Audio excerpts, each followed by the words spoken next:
Okay, I presume that's the sign to start. I met a person yesterday who told me that, that my father, his father must be a very chashuv person, he said he has like a dry sense of humor, and that when he was seeing someone and looked like it was getting closer to a manifestation of the Baskol of Rabbi Yom Kodim Yitziris of Vlad Mechrizim Bas Plani Luplani, so as the minig ha'olam is, she was going to meet his parents. So he said to her, like my father has like an interesting sense of humor, and just smile. So she was very concerned, the Meduberes. She was concerned that somehow she may not get his jokes. So he told the father, you don't say ta, behave yourself, that's not nice. But he kind of pleaded, sort of on his hands and knees, that his father refrained from engaging in his act of, just like straightforward everything. She's even scared that she won't get your jokes. Not sure if that's a compliment or not. Well, anyway, when they finished, she couldn't leave. The father just smiled, all smiles. And before she left, so the father said, I hear that you're worried you won't get my jokes. And he was like, oh no. He goes, I'm giving you my biggest joke, he said. I don't know what your problem is. There are times in life that we're kind of embarrassed down here. And we don't realize that what embarrasses us down here has no shaykhs to what embarrasses us up there. And what embarrasses us up there really has no shaykhs to what embarrasses us down here. As a matter of fact, when we get embarrassed down here and we say, okay, this is it, this is my father, this is my wife, this is my son, and sometimes this is me, I do it to myself, gegangen weiter, that takes away a lot of the kapara to save the embarrassment up there. And it's much better to do it down here on this world. I heard a story from the Limit of a Rav Zalzan Gesund. He said that when he would go to England, he met a man over there, Holocaust survivor, never got married, bitter, broken, alone, not a red cent, or how does it go there? Not a red pound sterling, right? Nothing to his name. Wandered from place to place, went through all the years, and then he found out, this is a true story, that somebody in France found him. Where does this person in England have a shaykhus with the person in France? He was standing on two sides of the tunnel underneath. You all know the story of when they were looking for contractors for the tunnel underneath the English Channel between England and France. So two Yiddelach, Yankel and Baruch's construction company, they put in a bid. So the government, by law, had to look into all bids. They said, what kind of heavy equipment do you have? Digging underwater is no simple thing. They said, what heavy equipment? He says, Yankel is going to be on the British side with his shovel, and Baruch's going to be on the French side with his shovel, and they're going to dig. He says, and what if the two of you exactly don't meet each other under the channel? They said, Nachbasa, you'll have two tunnels. He said, that's even like what's your problem with us?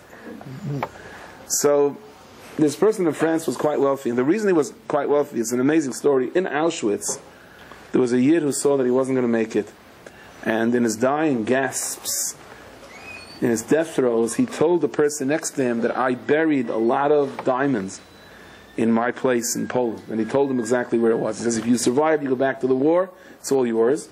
But I ask you one thing. I have a son who maybe is not so sharp, so to speak, and he may not be in a position to... If you find him, please give him 20%. And this man went back after the war and he found the diamonds and he became fabulously wealthy. And he was always looking for the son. Or maybe toward the end of his life, he decided it was time to start looking for the son. What's he going to say to the father when he gets up there? And Lamaisa, he found him, and it was this old bacher all the years. So he's in his 80s now, and he's living in the basement of the shul or something along those lines, and they come to him and they say, guess what? There's $15 million that was put into your name. And he looks up, he takes the hearing aid off his ear, and he goes, what? He says, $15 million. He goes, now you tell me? What am I going to do with it now? Where was I? Where were you my whole life? maybe then somebody would have wanted to marry me, maybe somebody would have had a different kind of a life. And I think there's a tremendous lesson over there. It doesn't mean that when we turn 80 we're going to get $16 million. But the point is that the days are passing. The Schachter Rebbe once said that $1 billion can't buy you an extra second of life. So that in turn means that every second of life is worth so much.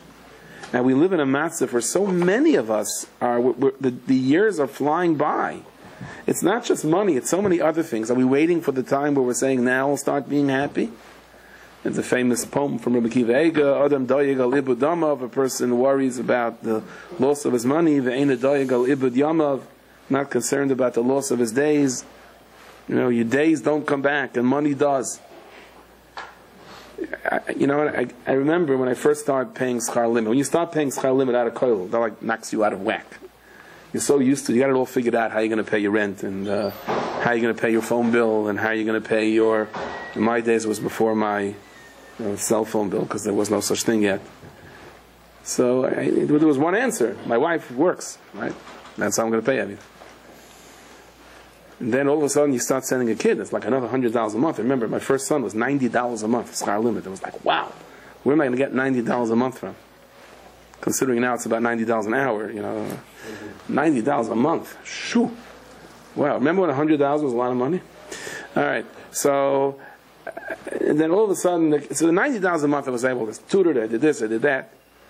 My problem was, I didn't realize that that's just the base, that's the bare bones car, brand new car for the lease is $200. Oh, you want a steering wheel? that's a wheel more. You didn't say you wanted it fully loaded. A door? What, really? The time you get to the air conditioning, it's like So the kid comes home, little cute little ZC kid. And if he had his upsharing yet, he says, "Tati, good news." And I say, "What's the good news?" He says, "This Friday, I'm going to be the Shabbos Tati." I said, "Great!"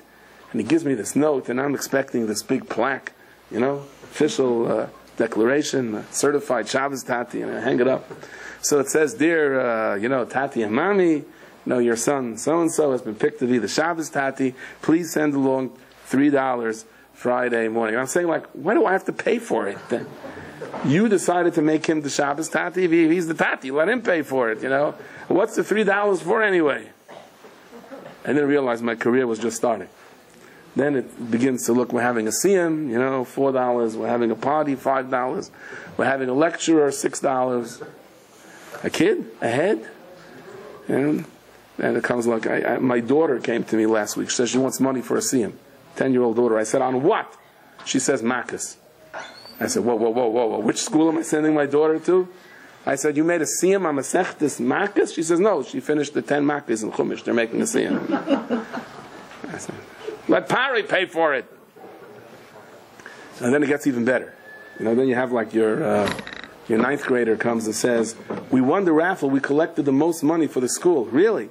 We get to go on a trip. Our class only. Gewaldic. So please send along $55 for the trip. I said, wait a second. You won the raffle and I have to pay $55 for your trip? And I bought some of those raffle tickets. I was buying the opportunity to spend $50. You didn't say that. Then, and they get older, we're going on a trip. Shabbos is Vadis in the country. So nice. $180? How are you going? With a coach bus? A limousine? What, 180, flying by corporate jet? $180? You know how much it cost? And the yeshiva said that they're losing so much money on it, really. Okay, then your daughter comes $130, $150, $190 trips. So it was really like, we're having an in Shabbos. Oh, that's good. And it's going to manage to be a few blocks away. We're all eating together. Gewaldic. So how much is the bus going to cost for that? No. So we just need $35. And what do you need $35 for? For the Shabbos Suda. I said, do me a favor, could you eat here? We just have to put an extra potato in the chonk. It'll be like another 35 cents. As a matter of fact, you can bring chonk for your whole class. That's the $35. Then once I realized that this kid is like coming over to me and he's like, all, like, is that a good time? Is that not a good time? Like all red-faced. What's the matter? We need $30 for a siyum. And I'm saying to myself, wait a second, It's not the kid's fault that he needs $30 for a siyum, or she needs $30 for some sukkah decoration. That's not the kid's fault, right? Where's the decoration? Oh, I was punished. You see, I was talking during class. I was outside. Where's the $30? Oh, you don't get that back. That's unrefundable. So it's not the kid's fault, It's the kid's fault for talking during class, but it's not the kid's fault for. So I said, this is wrong, And then at one point, I'll tell you when things really changed. A fellow calls me up and says, my kid is on the street, and I'd do anything for someone to take him for a Shabbos or do something with him. And I'd give away kol hain de alma. Give away all the money in the world if somebody can take him. I said, wait a second. This guy Nebuch has a kid on the street. He's willing to give away all the money in the world. So, we have the schools are trying to, there's a siyum and the kid's looking forward to it, and there's a trip the kids are looking forward to it, and that's not worth all the money in the world. Why am I complaining? And I really stopped. I stopped complaining. I don't know if I give them the money, but I stopped complaining. Then Yainikel comes and says, "That's thing, but it's going to be the Shabbos Tati." Here we go, another generation. Need $2. We take a head check for 6 months. But really, why am I complaining about this? Somebody once came to Rav Shlomo Zalman. He said he's having Kiddush for his 10th daughter. He said it like as if he was having like my root canal. He said, "Why? 10 daughters? It's a big thing." Okay, yeah, he's like, he's supposed to be happy. Yeah, I'm happy. So he's jumping for joy. Yeah, I'm jumping for joy. So Shlomo Zalman said, "I want to ask you something. If you didn't have kids for 10 years, right? You married 10 years. You didn't have kids for 10 years, and this was your first child. You'd be running through the streets, jumping and waving. So because Rabbi Shalom didn't make you suffer for 10 years, so therefore now you're coming, lost the news with your nose down. There is a certain nekuda in Simchas HaChayim that we could miss it. And it gets to the point where even if you make $16 million, it's too late. But, let's do it before it's too late. So I heard that someone said that we don't need proof that Jews worked in Mitzrayim. That we know they built the pyramids. So how do you know the Jews built the pyramids? Because that's the way Jews work. The first day everyone works, the next day less people work, the next day less people work, until there's finally one guy that works at the end, then everyone thinks of an excuse why they're calling in sick or something.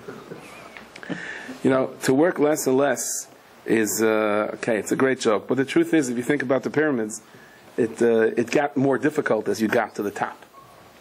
So there's no way we have the width, the breadth, the depth of previous generations. In Rishonim Kamalachim Anu, right? Anu Ke'anoshim. That's what it says. In Rishonim Ke'anoshim Anu Ke'chamayrim V'loi Ke'chamayr Shel Pichas Ben Yoyer. He says, my father used to teach from someone. He said over in Rishonim, if we think that the previous generations were just people Anu Chamayrim or Chamayrim, whatever the case may be, we can't compare ourselves to previous generations. They were the foundation. But in certain ways we have it harder. In the Zionist that we have, we gotta do that precision. We do so little, but we gotta do that precision on the top. Rav Chaskel of Kuzmir said, the joke is going to be Mashiach didn't come to Avram, didn't come to the Avos, didn't come to the Shvatim, didn't come to the Dar HaMidbar, didn't come to the Tanoim, to the Amirayim, to the Ga'ainim, didn't come to the Baal Shem Tov, didn't come to the Vilna Gaon, didn't come to the Rashba, didn't come to Rabbi Akiva Eiger. It's going to come to us. He says, yeah. Because the truth is that they are the bottom of the pyramid. We can't compare ourselves to them. Never in a trillion years. We're getting to the top. We're very little. But we are facing with Nisyainais, where the whole mission of Klal Yisrael is in our hands. And we may be tiny. It may be one pitsy brick compared to previous generations. But we are charged with putting that brick in the right place. And today we have Nisyanis that no one ever had. I've told you this many times, this story. That when I started doing the Daf Yomi Shiurim, this man calls me up at 3 o'clock in the morning. He said, right, what's worse than getting a wrong number at 3 o'clock in the morning, a right number at 3 o'clock in the morning. Someone has an electronics store. He told me that somebody once called him at 3 o'clock and said, the refrigerator you delivered was gewaldig. Really? Why are you calling at 3 o'clock in the morning to tell me that? He says, because it was delivered at 2:45, he says. So he said, the man said he has a kasha on the daf. Oh, okay. He says, did I wake you up? Or no, I had to wake up for the phone anyway. What's the matter? So he asks his kasha, and he says he's going to realize the time difference. And the next night he calls again at 2 o'clock. He was slowly getting adjusted to the jet lag, I guess. So finally, these were the days before you had these international phone cards, never mind cell phones. You had to make a call from your hotel room. It cost a lot of money. So I once asked him, like, this hour conversation, how long is it costing you? So how much is it costing you? So he said, in hours, about $200. Going back 30 years. A lot of money. So can I ask you a question, honestly?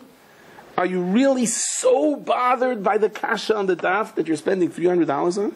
Not that chas v'shalom ki yikari mipninim, it's worth all in the alma, but he says, my business sent me to Taipei. Okay?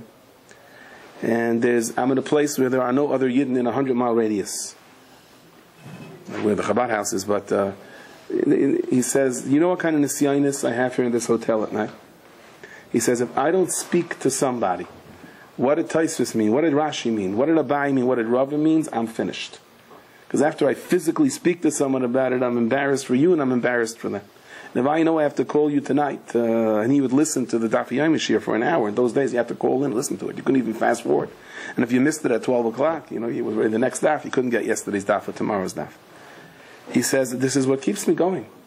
So think about the Mesiras Nefesh of that Torah. But I was thinking, in those days, at least you had to go to Taipei to have these Nisyainais. Today, it's on your phone. So the challenge for us is getting greater and greater. Rav Shlamka of Zavil said, what is the reason that Moshe Rabbeinu was Anav Mikal Adam? Is because it says that HaKadosh Baruch Hu showed Moshe Rabbeinu all of the generations until Mashiach is going to come. He saw the Nisyainis of our generation. And he says, Moshe Rabbeinu said, we don't have, this Dar Midbar doesn't have those Nisyainis. They had different Nisyainis. They didn't have these. That Moshe Rabbeinu, he says, Kaviyachal was humbled by this. So the emissaries think about this, Rabbi say. That a guy has what to do at home. Or he's even close to being addicted to what he's doing at home. And you come to learn at night, and you're closing your phone and you're opening a Mishnais. You're closing your tablet and you're opening a Mishnais. Do you know how they're looking at that in Shemayim? Think about it. The people today, they have the Nisyanis of Yosef Atzadik day in, day out. The Chayz of Lublin, when he would take Fitlach and people would come to him, Le'etzah Teshua for advice, every once in a while he would stop, take out a Mishnayis and learn a Mishnah or two. Because he said, what do you think he gets his advice from to give to people? The Ar Haganis is in the Torah, the hidden light of creation. And he has to learn. But everything has a Pashut Pshat also. You're ungestrength, you're tired, people are coming problem after problem. To break away and learn, even for 5-10 minutes, chaperayim during the day, that's an amazing thing. I once heard from the Rav Matel Zilber Zayin Gesund. He said he heard from his Rebbe's, the China Rebbe. He says a guy in the middle of davening, you have machshavas of business or whatever, right? You know that sometimes I think we haven't said this word in at least 3 weeks. Famous words from Mitzel Merav. Elu Berecha ve'elu Basusim. He says the nations of the world, they want to go on vacation, they have to go on horses and chariots. V'nachnu b'shem Hashem naskir. We start davening, we're already on the other side of the world. He says, hey, Makarav and a follow. They're in danger. Chas v'shalom. There could be, they should protect everybody, but there could be crashes. V'nachnu kamnu v'anasayden. We're standing in one place. We're pretty safe in that regard. And despite that, Hashem Mashiach Melech Eneinu V'Yem Kareinu. He says, what's the tikkun if in the middle of Shmon Esrei you're thinking about your business? He says, tikkun is in the middle of business. You chap a Mishnah here and there, chap a Tillim here and there. The Rebbe Shem gives us the opportunity to go back and forth. The Chavetz Chaim says in the Sefer Shem Olam that people make a mistake. They think that a Yisachar Zvulun relationship is as one guy Zvulun and it's supporting his Yisachar. He says no. He says you yourself are Yisachar and Zvulun. Because there are times we try to learn and it doesn't go. And there are times the last thing you would think we can do now is and we just break away and open up a Gemara. So the Zvulun part of you is supporting the Yisachar part of you. And Zvulun and Yisachar both get schar. It's internally, it's within the same person. As we cruise through the ups and downs in life. So the previous generations had Nisyainais. The generation before us had Nisyainais. This generation should not be tested. But on the other hand, we have a challenge. There's a lot of negativity in the sense of yes filter, no filter, and all of the conferences that are being done. You have to understand, it's not just a question of, hey, we're doomed, so many people going off. That's a serious problem. But it's not that we're doomed, we're challenged. This is our Nisayan. This was the Nisayan. I've told you this before. It's like Rabbi Chanan, he went back to Europe, and he was in England. They said, stay here, what are you going back to Europe for? Chavetz Chaim said by World War I, Chavetz Chaim said it's Kinderspiel. It's going to be child's play compared to World War II. And then World War II is going to be child's play compared to World War III. So, no one's going to get away for what he's going back anyway. Because he went back to be with his Talmidim. So I was once sitting with someone, and we were listening to a Maggid say a drasha, and the man was saying, the Chavetz Chaim said that World War II is going to be child's play to World War III. And I see this guy sitting next to me, his face turns pale, turns red, he starts shivering. And then the Maggid, whoever it was, says, he said over from somebody, I forgot, from one of the famous Mashgichim, and he thinks that what the Chavetz Chaim meant, the World War III, is the battle against technology. That's what it is. And this guy next to me goes, oh, shoo, Baruch Hashem. It's not a stira, because technology is saving people's lives. We also have the technology to destroy the world. World War I first started, so the Germans had this huge cannon. They called it Big Bertha, which the person who created it named it after his wife. I take it there wasn't much Shalom Bayis there. He put it on the train, and the tracks collapsed. They couldn't get it. And they say that the Germans would have gotten this Big Bertha over there, started the war in time, World War I, they would have won the war right away, whatever, if and when, good, everything is hashgach. But I heard from Rabbi Weiner, he read a very frightening article. One of the famous writers of the time wrote, in World War I, we have such menacing weapons that we don't have to worry about it because no one in their right mind is going to use it. He was talking about Big Bertha. Right? So that logic that we're not going to use it. So again, technology is World War III. We don't know the Bani Shloim is there. You have a famous story with Shlomo HaMelech. He needed the shamir worm to cut something in half because you're not allowed to use metal in the Beis HaMikdash to cut things in half. And the whole story with Ashmedai, and he gets the worm, and he asks the king Ashmedai, the king of the Shadim, who has the worm, and they say a certain bird has it, and the Gemara says in Masechtas Gittin, this bird would go around with the worm, drop it on certain mountains, the mountains would split, it would create civilizations, and this bird had to hide it from people, and Shlomo's assistant went and put a glass over the nest. When the bird came back and couldn't get to its little fledging, little chickens over there, little birds over there, whatever it was, went back and got the worm and put it on the glass, and then he grabbed the worm away. When the bird saw that the worm fell into human hands, it killed itself because it was frightened that it was over a shvuah. So I once heard of one of these, someone said a theory, and that's all this is, just a theory. I have no, He says, what does this mean? What does it mean the shamir worm splits things in half? How do you hold it actually? Right? All the kids ask that question. There must be a way. Is it possible that the reference here is to nuclear energy or power? Isn't that what the atom bomb is, the hydrogen bomb is? Isn't that what nuclear energy is? It splits the atom in half? That it's the whole process of how life goes, how things turn around each other. That if you look into this table, you see a bunch of little worlds spinning around there. That once you split it into half, you can either create nuclear energy and provide the entire world with heat and light, or you can destroy the world. And does this mean that this is what the Gemara's Miram is, that once it fell into human hands, they said, oh, right? Because nuclear energy was around since Sheshes Me'Bereshis. It just took time for Einstein to settle down and put down his violin and focus on it a little. But, is this what it means? That when he said it fell into human hands, who knows what's going to be? And is that the Indian that the Beis HaMikdash can only be built with the Shamir worm? That ultimately HaKadosh Baruch Hu is going to say, okay, now Mashiach has to come, the third Beis HaMikdash has to be built, because if we wait any longer in the world, we're taking it away to build the Beis HaMikdash. Again, Dam the Eish with Simras Hashem, is that the mushroom cloud? Whatever it means, whatever World War I means, whatever the Chavetz Chaim meant when he said World War III. But we realize we in our generation have a specific point in time. We are faced with a challenge that was no one had such challenges. It didn't have these nisyanis. Not on a day-to-day basis. And that doesn't mean, we're in trouble. That means Kadosh Baruch Hu designed it for us. And if Kadosh Baruch Hu designed it for us, it means we can reach certain madregas that in certain ways previous generations couldn't reach. That doesn't mean we're greater than previous generations. We are not. But the fact is, that if your phone, YouTube, got a text or something, okay, yeah, okay. All right, so Chavrusa says what? Okay. Bittul Rishus, Erevin. This is, yeah, okay. And the Rebbe Shem says, look what he just put away, and he's learning my Torah. Now, there were previous generations that had this Messiah. But they didn't have it 24/7. They didn't have access to it 24/7. This is our challenge. We have to look at it as a challenge. This is our tafkid in the shalshelis, in the great chain. This is our thing in the pyramid. We're very little, but it's the sharpest. It has to be with the most precision. So years ago, someone told me this, and it's fascinating. It says, a person says he drives a truck in Manhattan. And they understand this, drive a truck in Manhattan. So, again, you can't drive blindfolded. That's not a very good idea. But you know the difference between what you have to look and what you don't have to look at. Right? If he's by a red light, he doesn't have to stare at the picture of the bus coming behind him. And if he has an hour lunch break, he's waiting in the airport for someone, right? The Shmir Sinayim, again, I'm not Chas Hashem talking down to anyone, I'm talking to myself. I should be embarrassed of myself.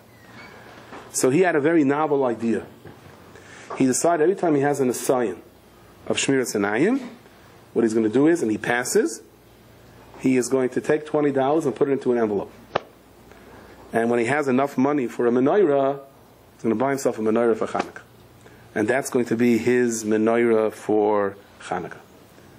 Now, again, you walk on the street, you need $20 every split second. Obviously, it meant within a kufa in a certain area. He was on a plane. If he felt he did his best, no one's perfect. It says, that means on the first bounce, no one is perfect. We try to do our best.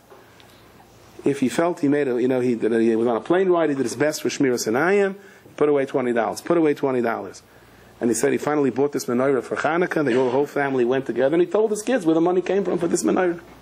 He said the feeling that he had when he lit the Hanukkah lech for this menorah, he said his wife did the same thing in terms of her own Yainis with her Shabbos lech. Came to buy clothes for the daughters, and they said, we're going to put away the money instead for this. It's a tremendous mashal. Of course, if you don't put away the money to buy a new computer, every time I don't look, right, you can get yourself into trouble. They say that somebody once came to, have these pictures, the Gedolim say if you donate money to Kupat Eir or whatever it is, you get all your Yeshuas are answered. I'm not saying that, Chas v'Shalom. So this guy came to whatever godly said, my wife, every time she gets nervous, she puts $100 into the Kupat Eir pushka. It's like, I'm going broke. What should I do? This is a terrible problem for me. Rabbi, you have an eitzah for me? He said, donate money to Kupat Eir. It solves all the problems, right? You donate money to it. But what a great idea. Imagine we did that. Imagine we pick something for yourself that you want and say, this is what I bought it with. I bought it with every time I had an assignment, I put away $1. I put away, because not that you're getting much more than $1. Yosef Atzadik controlled all the Ashiras of the world through his Shmir Sinayim. But the point is, it imbues within ourselves a kayach ha'poel benifal, that, hey, I'm rewarding myself to remind me of what the reward is min hashamayim. So in this big Seder, Klal Yisrael moves around, and the Gemara has a kasha Masechta Shabbos. The Gemara says we learn all of the Lamites Malachas from the Mishkan. And one of the Lamites Malachas is Saisa, to take something apart. So the Gemara, so where they take things apart? They took the Mishkan apart. Yeah, they took the Mishkan apart, and they only reassembled it someplace else after the Anan, the celestial clouds, told them to move on. And the Gemara says you're only chayiv on Saiser if it's al manas live nice b'mekayma. You're only chayiv for taking something apart, because you're only chayiv for things that are constructive, not destructive. So you're only chayiv for taking something apart if you reassemble it, and you have to reassemble it on the same place. And the Midbar, it wasn't reassembled on the same place. So the Gemara answers, because it says al pi Hashem yachnu al pi Hashem yisau, that they travel when Hashem when they stopped when Hashem told them to stop. They travel when Hashem told them to travel. So therefore, it's as if it is kimakaime. It's on the same place. Why is it on the same place? So the Arbi Nachal brings from I think the Yonis Ben Azil. It says that the Makim Hamikdash uprooted itself in Yerushalayim and traveled along with the Yidden in the Midbar. So they were always rebuilding it on the same place. Your Chaim HaKadosh says that there were certain inyanim in the Midbar that it took a year to fix, given what tikkunim had to be done over there. Certain places you didn't have to stop at all, and certain places you had to stop, and it was enough a day. What does all this mean? Because Klal Yisrael was so sure in the Midbar that wherever they are, whatever nisyanis, whatever challenges, and they had plenty challenges, and plenty of successes and failures relative to their level. We have no musik in the Dara Midbar, but relative to their level, they were asar nisyanis. So the HaKadosh Baruch Hu writes the script of what my test is and where I am at that given moment and whom I have to deal with. Because they believe that, it became Makim HaMikdash. Comes Makim HaMikdash. One of my kids bought me a new GPS. It didn't work with, every time I didn't look, I donated money for a GPS. So I don't know how to use these things. So to make matters worse, I finally figured out, what to press. It goes with voice commands. I don't know, either I don't speak clearly, or we're on the wrong language, okay? 425 Rockaway Parkway. Did you say Birmingham, Alabama? No! I said 425 Rockaway Parkway. Did you say Lambert, Maine? No! 425 Rockaway Parkway. Don't understand. Please repeat. 425 Rockaway Parkway. Don't understand. Please repeat. Du bist zedreit. Don't understand. Please repeat. So then they updated it with these new maps, you know. So I'm in the country last Shabbos, and I'm going from one place to another, and it says, I missed the turn, of course. It says, oh, we found a shortcut. 5 minutes quicker. Do you want it? No, I don't want it. Why do they ask you that question? You have a question? We found a way to avoid the traffic. You can get there quicker. Do you want it? No, no, no. I love traffic. Why should I want it, you know? Yes, I want it. So it takes me on this derech, loy derech. It's not a road. It's like a path for a tricycle. And I'm like, help! And it's late at night. It's like 3 o'clock in the morning in the country. There's no lebedik and nefesh. Like, you know, this is a perfect place for Eliyahu Navi to show up. The Lamed Vav Tzadikim, you know. I like driving and forget the pavement. It's a sand, bumpity, rackety road. And I'm like sittering. No way I could turn around. There's no way to move. That like even the two sides of my tires like coming off the road. And it's like there's this huge haunted empty house. And it's like where do you take me here? I don't know where I'm going. It's dark on all sides. And then we cross this like old wooden rickety bridge. And I'm saying, I don't know if this bridge can hold up my car. And I'm like, Rabbi da Alma Kula, you know, help. You know, and as we're over the bridge, the thing goes, you've reached your final destination. I said, no!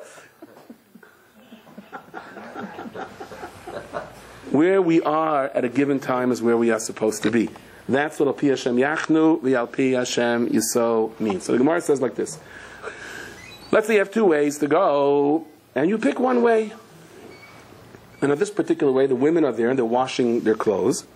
So the Gemara says, well, you have no choice. But if you have another way to go and you dafka pick this way, so the Gemara says, you're a Rasha. So there's the famous Rashbam. The Rashbam says you're a Rasha even if you don't look. Because why are you going here? You know, I had a kid that once asked me, so if I'm looking at the wrong things, right, and I wasn't supposed to go there, correct. Even if I don't look, I'm a Rasha. Well, is that what the Rashbam says? Yeah. So may as well look. If I'll be a Rasha anyway. Yeah, tough question. So I said to him, listen, well, obviously there's different levels and rishas, but what does it mean, lekedak achrin? Is there any place lekedak achrin? There's no other way to go. Let's say, for me, to that door over there. Is there any other way to go? Yeah, I can climb out that window and walk all the way, I never know what these streets are called over here, but walk all the way around whatever it's called, Locust Street. I don't ever get the name of that street. But, you know, I go from Locust Street to Makas Choshech Street. I wonder if I made a see him on the thing. Right? I mean, you can walk all the way to Borough Park and come around. There's always a Dak Achrina. What does it mean, Leka Dak Achrina? Is there any way in the world there's Leka Dak Achrina? You can go anyway. You can go to San Francisco and come around. So Elamai, it has to be reasonable. It has to be within a given. The Rishonim say that. It has to be within a given. I'm going a little bit. I'll tell you that during the summer, when I go to the country, I'm not saying I'm the big tzaddik, and I'm far from it. When I have kids in the car, I feel in a chrayas. I usually take the FDR drive, even though I know there's going to be that long backup before the bridge. Because, you know, my kids are in the street, you know, there are 100 people walking and not everyone is dressed, matter of fact, almost not anyone is dressed, what's Ikadak Achrina? So it takes a little longer. You know, go with the Staten Island Bridge to New Jersey up the Turnpike. I don't know. Does anyone have an achrayas to expose kids to things? If, I don't know. So, but Al Kulpanim, so I said to the kid like this, so what does it mean, Ikadak Achrina? It means, yes, there's another way to get to that door. I can climb out the window and go around the block. That's not called Ikadak Achrina. That means this door or that door, and I'm going this door, there's something I shouldn't see, I'm not allowed to go there. So I want to ask you something. You start walking, you walk the wrong place. You're in the airport, you're in the bus terminal, you went someplace because you know there's newspapers that you went to see something you shouldn't see. Now you're standing here, okay? You're right. If you pass by and you close your eyes, you're still called a Rasha.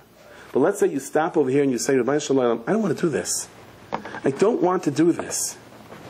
Shlomo Kabzavil said that the word Kadosh and Kadesha, Kadesha means a prostitute. Kadosh means holiness. How come it's the same letters? It's to remind you that no one has a mashu of more pleasure in this world because they engage in the chait. Whatever pleasure you're going to have anyway. And you could have had it through Kedusha and be rewarded from it. Why should you blow it and be punished for it? It's a challenge. It's an opportunity. And you stop, you say, I don't want to do this. Okay. So from this point on that you decide you don't want to do this, where are you supposed to go? From this point, it's lekadak achrina. From this point, if you don't do it anymore. So it'll always be lekadak achrina if you're really sincere when you close your eyes. If you're closing your eyes and you're saying, I'm going to come here again tomorrow, you got a problem. But if you're saying, no, I won't do this again, so from this point, it's lekadak achrina. You know, a woman told me a story. Mrs. Adler's Lausanne gesund stark. She lost a son. His name was right after his bar mitzvah. And it's a beautiful, wonderful family, and they're doing the best to be mechazik themselves. And they went, the neighbors got together and bought them a ticket to Eretz Yisrael. But the yard said you should be in Eretz Yisrael. She said she's on the plane, she told me the story, and you can imagine the emotion before the first yard site. She walks to the back of the plane. It was just that they had just assassinated Rabin then, and everyone was like attacking all the Chredim, are all nothing but murderers. And so a bunch of Israeli kids were sitting in the back, and they said, you're a murderer, you're this, you're that. And she was emotionally charged. She said, why am I a murderer? Did I ever hurt anyone in my life? Yeah, you go pray. I go pray. Who do you think I'm praying for? I'm praying for you. I'm praying 3 times a day that you should live, that you should be safe. And she knew how to answer back. It was a very emotional exchange.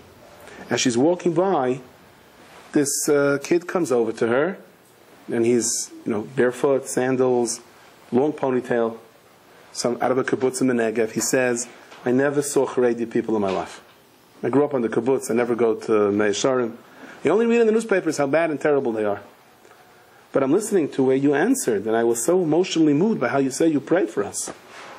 So they're talking, and he says to her, they're schmoozing, and he says to her, how many, on the plane, right? He says to her, how many children do you have? So all of a sudden she starts crying. Because all of a sudden it was the wrong question at the wrong time. And he's very apologetic. He says, well, I didn't mean to hurt you. So she says, I'll tell you the truth. It's before the yard site before my first son. And, so you touched on a question. So he says, I feel so bad. I didn't mean to hurt you. What can I do for you? He asks her. He says, you know what you can do for me? You ever put on tefillin? Tefillin. Yeah, something with a bar mitzvah, something, epis. You remember, do you have tefillin? I can get a hold of it. On the yard side of my son, I want you to put on tefillin. He goes, you got it. Let me write down what the day is. He writes it down. And he goes on to say, tell me what your son's name is. He says, my son's name is, hope I remember the right name. He said, Michael ben Yaakov. And he freezes in place, his ponytail goes up. Shouldn't say that. But he's like, I love my man. She says, what's the matter? He goes, that's my name. My name is Michael ben Yaakov. Do we see the hashgacha, how doing the most difficult emotions in our lives, the emotional times, that this is a script, min hashemayim, of what you can buy, and how much you can be mashbiya on others, on what you can do. Rav Elya Lopian said, what is the reason that the Saita, she drinks the waters and she's innocent, she gets brachas? She didn't have kids, she's zeicher the kids. If she had kids in pain, she's zeicher, right? All sorts of brachas. Even if she's innocent, right? She's a woman that her husband warned her, don't be alone in a room with another man. He was Mekana, there was Kina and Stira, and she didn't listen. At best, she violated the Yisra of Yichud. So Charlotte went and Chazal were guys in the Yisra of Yichud. But not Tzedekah, she's not. Even if she's technically innocent, this is not a Rebbetzin here. Her husband warned her not to be with another man. She was alone with him in a room and the other man. So why is she deserving of brachos? So Elya Lopian says a davar pella. He says she figures like this. My husband already warned me I shouldn't be with the other man. People are already saying, the bloggers are already doing their thing. Right? He says, I blew it. I'm in this room alone with the other man. Whatever I'm going to say when I come out, who knows what people are going to say. At this point, what's the point of still being Erlich, right? She says, okay, this is where I am. This is my matzav. I made all these mistakes. You know what? Atkan, here's where it stops. Rabbi Shalom, here's where it stops. I want to be good. She is zeicha the brachos that regular women can't even have. As easy. Because the Rabbi Shalom says, you realize what matzav you're in, and you're willing to do your best, I'll pick you up. I'll give you brachas that you never had before. This is this generation. We're all, right? They said that, Bezdin would have been geyser and Isser Yichud on being alone with an unfiltered. So we're all sighters in this sense, and we can say forget it, or we can say we will do whatever we can. Of course, we have to do whatever you can to stay away and to filter and to whatever. But I'm talking about it, whatever the matzav is. And the Rebbe says, I know you're an Nisayan, and I am giving you brachas that are not available for anyone else. That are not available for anyone else. Now, Rav Chanina ben Daisa, he makes this circle, and he gets into the circle. He says, I'm not coming out of the circle until it's going to rain. Okay? But we can all do that, but that may not necessarily work. You know. I remember Lahavdil, no, not comparing anything, but President Carter said that he's not going to leave the White House until he solves the Iranian hostage crisis. So the cartoonist was, Mr. Carter, I'm not leaving the White House until I solve the crisis. Yeah, but Mr. Reagan is waiting to move in, you know what I mean? How long you're not going to leave the White House? But if Chanina ben Daisa says, I'm not leaving the circle until it rains, that's the right. The Bar says, we would be geyser nidi on you unless you're muftach, you're going to be answered like a Yeshua ben Nun. You're not supposed to do such a public display. So it starts to rain a little. Shem, it's not what I meant. So there's a monsoon. It starts to pound. Right? Everything's going to fly away. A tsunami. So he says, Rabbi Shalom, you know, Kalal Yisrael cannot be makabel roiv toiva. So it starts raining normal. Why did it have to rain this way? Why did Hashem have to bring the huge pounding rain, and he had to say, no, don't wash us away? But Rabbi Hashem didn't, Kaviyachal, know that we don't need this kind of a rain. We need a kind of rain that's going to save us, not drown us. What does this mean? You know? Oh, you want it? I'll give it to you. I remember in camp once the manager complained to the cook that she wasn't putting enough cheese onto the pizza. Oh yeah, I'll show you. So we got cheese soup with some pizza floating inside. You know. There wasn't enough spaghetti. Right? Oh, huge things of spaghetti. The whole camp was full of spaghetti. You know, yeah, I'll show you. Right? We tend to do that. We're upset, someone criticized, so we overreact. You know, you want it? I'll give it to you. What's going on here? Why did Moshe make it rain so hard? Why did Rav Chanina ben Daisa have to say, no, not this? So the answer is like this. One of the answers that they bring. Rav Chanina ben Daisa is davening, it's not raining. He realizes people have chatoim, that's ma'akev the tefillah. So he makes a symbolic mechitza. He puts himself into the circle. And he says, don't factor in anyone else's chatoim, it should be based on me. And Ataka starts to rain. Now here's the problem. We've mentioned before that the Gra says that a person comes up to Shemaim after 120 years, the Rebbe is willing to strike a plea bargain with every single person. No Gehenim, no Tsar Chibur HaKever, no pain whatsoever. Nothing! All I need from you is, be mevater, give up one reward for one of your mitzvahs says. And we all say, no deal. Because we see what the mitzvah says. Now, how could you fathom that amount of a reward, right? Hashem, can't you just give me like a quarter of the mitzvah of tefillin for one day? I'll have $6,000 a week coming into me, and I can then, sit and learn. Of course, I'll be a big tzaddik then, right? And the answer is, because we can't possibly understand how great the schar is for mitzvahs, and how frivolous this world is. The reason schar mitzvah b'hai al maleka is, we do not have the capacity to be able to receive this bracha. The keli is not big enough. We can't do it. Right? Let's say I want to pipe in oil. I don't have a pipe. There's a 10-inch pipe, and we only have 2-inch pipes. It's not going to go in. It will explode. We cannot take the amount of goodness that Hashem has prepared for us. We don't have the capacity to receive it. Rav Chanina ben Daisa did. For Rav Chanina ben Daisa, because he isolated himself from the world, this huge storm was Gishmei Bracha. He had the capacity to take in this huge amount of water and create huge rainforests with it and be rich forever after. And after all, the basis of Rav Chanina ben Daisa's tefillah was that he isolated himself from the world. So he said, Rabbeinu Shalom, but Klal Yisrael can't take this. Can't take this level. Now, what happens is, as I say, Rav Tzaddik brings this and many others bring it. Shem Tov, they say it.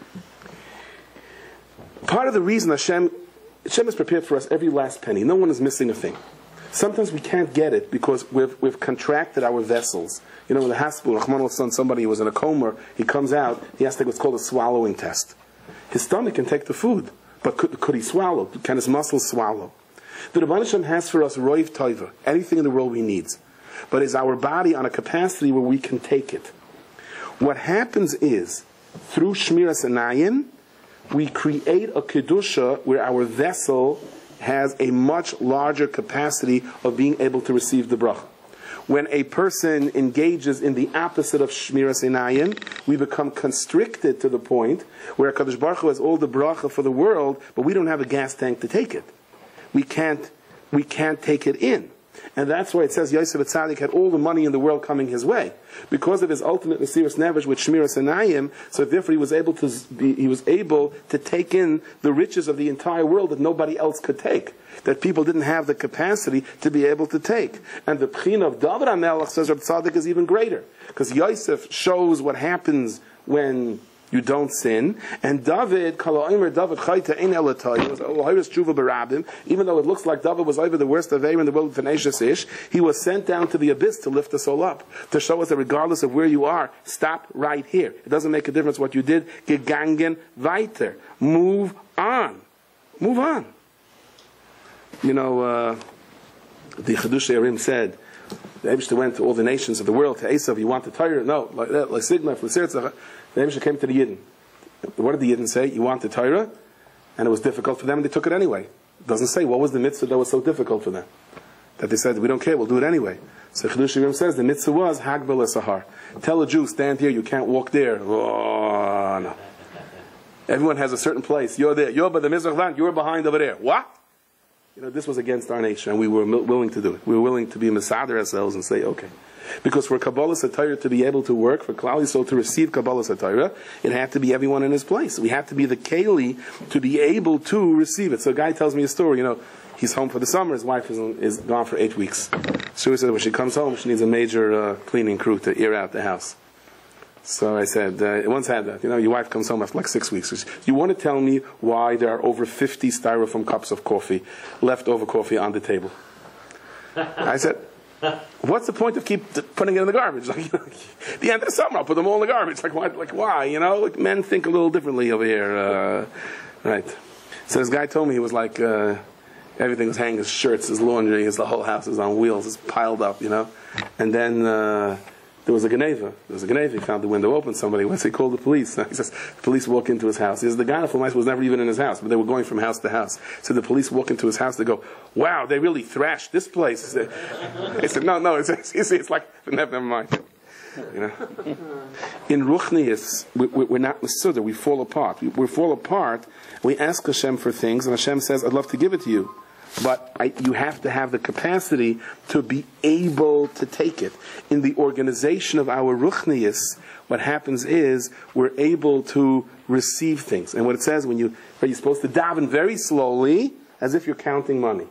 You see, when we organize ourselves in davening, and we say Korbanos properly, and we say Pesukah de Zimra properly, so the Nefesh HaChaim says today's the yard site, you create the capacity, you create the keli, so that if you say Korbanos and the Berchas HaShachar and Berchas Kriya Shema properly, when you get to Shmon Esrei, you have the capacity to receive the bracha. If not, you can ask for everything in your world. Hashem says, I'm here with the tank to fill you up, but you have no tank to be able to fill it up. Where are you going? So one of the things that we have to learn to do is stop complaining about so-and-so was not giving it to you. Start thinking, am I a keli to be able to receive it? In the nisyonis of our life, as Reb Tzaddik says, it's broken up into 3. We have nisyonis of taivas, right? Temptations. If a person pushes it off long enough, it's replaced by a love of Torah and mitzvahs. We have nisyonis of daiga. We're worried. We're so frightened. We're scared. A person pushes that long enough, he's zeicha to Yireh Shemayim. We have nisyonis of kas. We're angry at this person, angry at that person. You're pushed it off long enough, you're zeicha to an emunah and betachin. But it's dafka through a bittul. You know, I heard a beautiful word from Rav Savitsky in Torah Das, but let me be magdim his vart. That somebody once, I came by once and I saw someone was trying to get his car started. I told him, check the battery. This is years ago, okay? It's when I had my 89 Ford, Allah Shalom. And I said, you checked the battery? He goes, I think so, yeah. Goes, the alternator's okay? Says, I think so, yeah. I tell him, what about the spark plugs? No, I just had a tune-up. Battery wires okay? Goes, yeah. What about the timing chain? No, I just had it replaced. Carburetor okay? Says, yeah. I said, how's about the voltage regulator? How do you know about all these things? Because I bought one of each of these things. That you understand now? I know it. And a guy that knows what a voltage regulator is. Now, I know this may be like typewriter ribbons compared to cars today, but had a problem. It's like when you see a guy walking around with a tar gauge in his pocket, you know that he has a problem with his tires, right? Says the guy that knows he has a carburetor, knows he has a voltage regulator. That means he bought one. That means it's SARS. And the same is true. A guy says, "Oh, my head." That means he has a problem. He has a headache. Not you don't talk about your head. My stomach. That means he has a problem with his stomach. So if a guy goes around saying me, I'm being hurt, I'm being this, if you keep saying me, you have a problem with the me. Then something is wrong. Then right? Where are you? Who are you? Rav Shimon Shkop says in his Akdama, every person has, when you grow up, it's basically on the Chavis Levavas. Chavis Levavas says that a baby knows only the nipple. As he grows older, he knows the bottle. As he grows older, he knows his mother. As he grows older, he may see there's a father. As he grows older, he thinks about his food, his toys. Everyone grows with a circle around themselves. As you get older, the circle expands. The circle expands. It gets bigger and bigger. By some people, the circle stays small. And you only see yourself. It's only the me. If it's only the me, you have tainas and everyone else. So, they say the story, this guy goes, is very cheap, a real rich guy. He's very, very cheap. And he buys he buys a little crystal glass, or a very cheap semi-crystal thing, and he buys it for a chassan. And one day, the chassan comes, he says, "You gave me a nice piece of crystal. It wasn't expensive, it was like a 99-cent store kind of thing, but I gotta tell you, it was broken in pieces. You gave it to me." He goes, "Oh, I didn't realize, sorry. You'll pack it better." So he says to himself afterwards, they say this about the Pnei Menachem, the story. So the guy said, the Gevir walks out, there's a big smile on his face. He says, "I just realized something. You can give things that are cracked to people. They're going to think it cracked when you gave it to them. So every time a glass broke, they put it away for a chassan, for a present in the house." So once he had a Masharis, and the Masharis is sweeping up a piece of broken glass. "What are you doing? Open the garbage." "What are you going to do it for?" "Put it away with a chassan. Wrap it up." Right? So the guy wraps it up, and they give it to the next chassan. The next chassan goes, "What is going on here? Because what's the problem?" So this chacham went, he wrapped each piece individually. He says, "What's this, a puzzle? Like, what are you giving me?" Right? So he lost this thing. Do we understand in our life when things seem to be unfolding and it's cracking up? The Rebbe Hashem says, put the pieces together. This is your opportunity. This is your challenge. Your circle gets bigger. Don't think about what someone is doing to you. If I do the right thing, automatically things will change. I noticed this a lot of times in my life. There are times you're zeicher to an asiyas chen. There are times everyone's upset with you. Everyone's upset with me. Wait a second. So maybe these people don't even know each other and they're upset with me. So obviously, I wasn't zeicher today to the bracha of Nesiyas Chen Shemayim. How could I change myself? You know that famous story.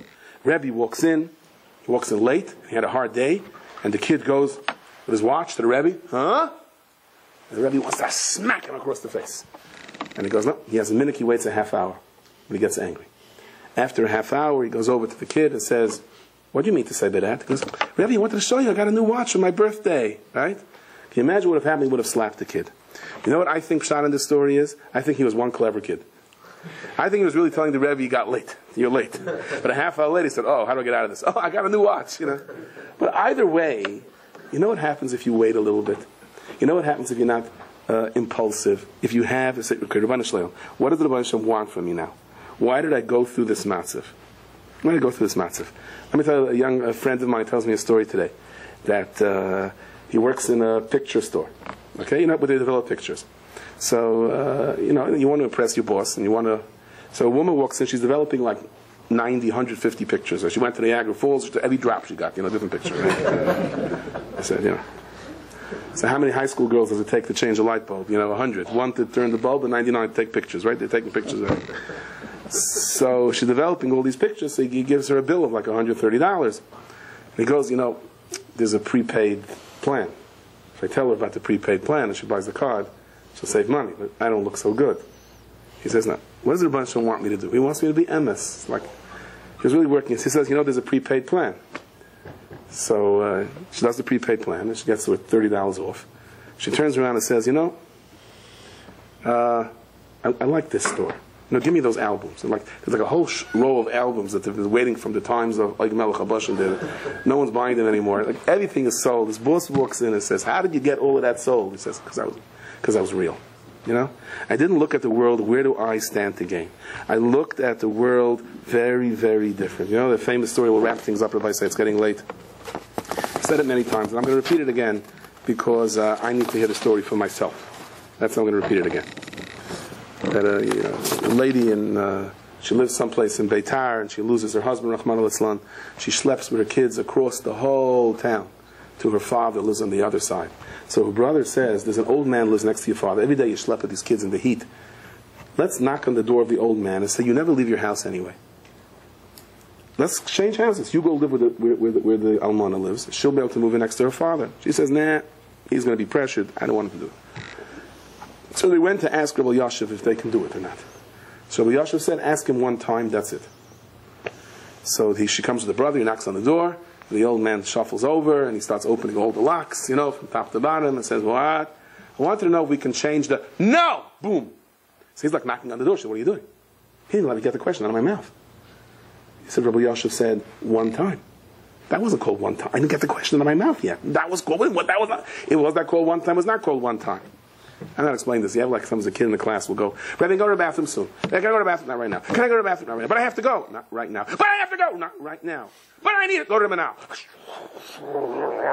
Why'd your Rabbi send me here? Like, all I do is I asked if I have to go to the bathroom or not. How many times do you ask? One time! He's not lying. In his mind, one time is until he gets what he wants. It's called one time. If he goes to the bathroom, he has to go again. It's the second time. Everyone's interpretation of one time is very different. She says, I didn't get it yet, so it's still one time. She says, no. So they went back to Rabbi Yashiv to ask if that's called one time. They couldn't get to Rabbi Yashiv. They went to Rabbi Chaim Kanievsky. So he told them that you should know. The Shver said one time, because if you ask a second time, you're Avaloi Sechmet. So don't ask a second time. But that wasn't really what... She said, we're not asking him. Master Shah, he passed away a couple of years later. He had no children. He left in his tzava his entire apartment for this woman. They said as a curse, the type he didn't nudge me to give up the apartment. That's true for all of the aspects of what we mentioned beforehand. Ahava, Yira, Taivas, Nasyonis. Lay off. Back off. Let the Rabbeinu Shalom's time plan put things into place. Things are going to change. The Nefesh HaChaim said that America is the worst Golos in the world. Last Golos. It's last station. So Rav Nosson Vachfagel used to say, America is very different than all the other Golosin. In all the other Golosin, there was a Cheresh, V'Mazgir, Mordechai Tzaddik went first, the Rabbanim went first, set up shop, as Yehuda Shalch in front of Goishna, and they were followed by the masses of people. America is just the opposite. The people came at first, there were no yeshivas, no nothing, the Rabbanim came only later. The Mahalach of America and our Nisayan is, we don't have the route cut out for us clearly. And everyone is thrust into a world of such Nisyanis. And the Rebbeinu Shalom says, you parachute it down, pick it up, and go. I read once this paratrooper jumped in World War II, and he was given by the intelligence exactly what it looks like, and he landed in the thorn bush. There wasn't supposed to be a thorn bush there. And with his parachute, and he managed to hide it, clambers out of this thorn bush, trips into a swamp. There wasn't supposed to be a swamp there. And he says, I am going to sit down against that intelligence officer, and I'm going to start writing up a complaint, and this, and this, and this, and this. And the other guy that also climbed out of the swamp says, you have two choices. You can sit here and write the complaint and get killed by the Germans, or we can move on and deal with whatever we have to deal with. We can complain, and we can say that it's impossible, or you move on. The Rebbeinu Shalom says, move on. Move on. And to conclude with this story, that there was a Remeirel, they say the Remeirel Pramizlaner, and it was the Balatanya and the Chernobyl Magid. They're in a place, and there's a chassan about to get married, a Yosim, and all of a sudden he's grabbed and taken for the Russian army because they had to supply a quota of kids, and a lot of times the Yosim was vulnerable. They would switch him with the quotas, and that's what was going on there. So the Moshe Lev Sasova runs to the general. He says, let the guy out. He's getting married. The general pulls out his sword. He says, you step in here again, I'm going to chop your head off. So Moshe Lev Sasova wasn't one to give up, but you got to let the kid out. You got to let the kid out. He throws him out. He overhears from the window the general is gambling, and he loses his deck of cards, whatever. 3 aces or 2 aces. I don't know the right words to say. I try to get into trouble here. The guy walks into a bar, and he wants to sound good. He goes, a martini. He says, you want it dry? He says, no, only one. Only one. I don't need right. So whatever you do with poker, he lost. Whatever, he lost. So Moshe Lev Sasova was much smarter than that. It says the Sanhedrin had to know all the 70 languages. So he knocks on the neighbor. He says, listen, before you can chop my head off, you just lost the debt. You're in trouble. I pay the debt. Let the kid out. The guy says he wants 100,000 gold ruble within the next hour. So if you don't get it, I'll kill you. So Moshe Lev Sasova comes back, goes, good news. We have an hour to raise 100,000. They go, what do you do? You put your life in danger. So they're going back and forth, and Moshe Lev Sasova says, there's a guy up in that mountain. Let's go ask him for tzedakah. It's a long way to that mountain. The guy hasn't given a penny in years. He is a shtickle. We're going to him.